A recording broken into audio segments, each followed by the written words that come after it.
Sir big boss ಅಲ್ಲಿ ಜಗದೀಶ್ಗೂ ಮತ್ತೆ ಚೈತ್ರ ಕುಂದಾಪುರ್ಗೂ ಒಂದು ಜಗಳ ನಡಿಬೇಕಾದ್ರೆ ಅಪ್ಪಂಗೆ ಹುಟ್ಟಿದ್ರೆ ಅನ್ನೋ ಒಂದು ಪದ ಬರುತ್ತೆ. ಅದೇ ಸಾಂಗು ಅದೇ ವರ್ಡು ಈ ಒಂದು ಸಾಂಗಲ್ಲಿ ಬರುತ್ತೆ ಸರ್.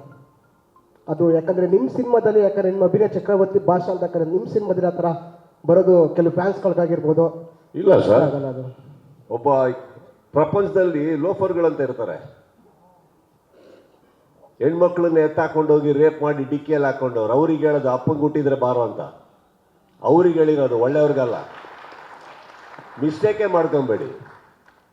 ಅದು ಹೇಳ್ತಾ ಇರೋದು ಅವರಿಗೆ, ನೋಡ್ತಾ ಇರೋರು ನೀವು ಒಳ್ಳೆಯವರು. ಅದು ನಿಮಗಲ್ಲ, ಬೇರೆ ಹೀರೋಗಳಿಗಲ್ಲ. ಇದು ಅವರಿಗೆ ಟಾಂಟ್ ಕೊಟ್ರ ಇವರಿಗೆ ಟಾಂಟ್ ಕೊಟ್ರ ಅನ್ನೋದು ಬೇಡ, ಯಾರಿಗೂ ಅಲ್ಲ. ಆ ಸಿನಿಮಾದಲ್ಲಿರೋ ವಿಲನ್ಸ್ಗೆ ಕ್ಲಾರಿಟಿ ಸಿಕ್ತು ಅನ್ಕೋತೀನಿ. ಕಾರ್ತಿಕ್ ಸರ್,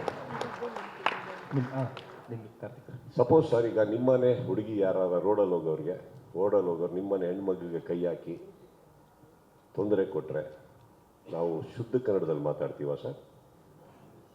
ಸುಮ್ಮನೆ ಕರೆಕ್ಟಾ ಸರ್? ಎಂಥ ಒಳ್ಳೊಳ್ಳೆ ಪದ ಇದೆ ನಮ್ಮಲ್ಲಿ, ಅದನ್ನು ಯಾವುದೂ ಉಪಯೋಗಿಸಿಲ್ಲ ಸರ್. ನೀಟಾಗಿ ಹೇಳಿದೆ, ಅಪ್ಪ ಹುಟ್ಟಿದ್ರೆ ಬಾ ಅಂತ, ಅಷ್ಟೇ. ಅಲ್ಲಿ ಬಿಗ್ ಬಾಸಲ್ಲಿ ನಡೆದಿರೋ ಸಿಚುವೇಶನ್ ಬೇರೆ, ಇದು ಬೇರೆ. ಹೋಲಿಕೆ ಮಾಡಬೇಡಿ, ತಪ್ಪು.